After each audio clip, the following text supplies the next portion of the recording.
My next guest says that Boeing may have a leg up on Airbus in this contract. Cai Von Rumohr is a senior analyst at Cowen Co. He has followed the aerospace industry since 1969. So certainly you know a lot about the history of these two companies and these contracts. First off, why do you think Boeing has a leg up? Well, I think the Air Force is desperate to get one tanker or the other. I think they like both designs. And when you look at the RFP, they call for minimum requirements. The advantage Airbus has, it's a larger plane, better economics, right. Probably a little bit more expensive. And, so I think the Air Force would take either one. Also, if you put yourself in the Air Force's position, this is a contract that's been protested once before. Getting Congress to appropriate the money, I think, would be a lot more difficult if it was a European-built aircraft as the basis for the tanker. And so politically, I think it's much more likely to have support if they choose Boeing. And I think that's a practical aspect that the Air Force probably is going to take into consideration. But that's not fair, though, Cai, right? I mean, that's not fair to Airbus.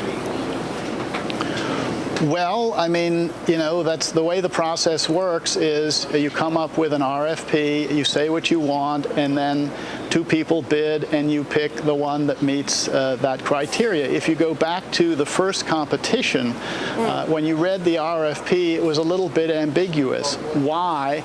Because Boeing has a smaller plane offering more flexibility, Airbus a larger plane offering better gross economics. I think the Air Force didn't want to appear to be leaning toward one or the other, so that they could keep both guys in it. But ultimately, though, Cai, I mean, both could do the job effectively, right? That's true. Okay. So, politically speaking, we can see why they might choose Boeing. But is the third time the charm, and we've tried twice before on this, it's lasted almost 10 years, is the third time the charm in getting this done finally?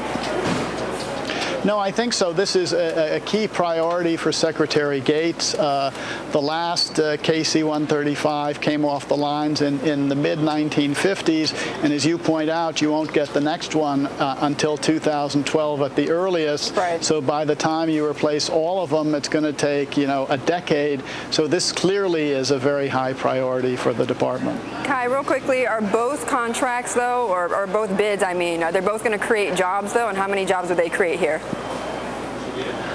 Well, clearly they both will create jobs, but the Airbus plane is based on an A330 that is assembled in Europe, and they do some of the final assembly here, and the Boeing product is an American product. So I think you probably will have somewhat more jobs by picking the Boeing aircraft.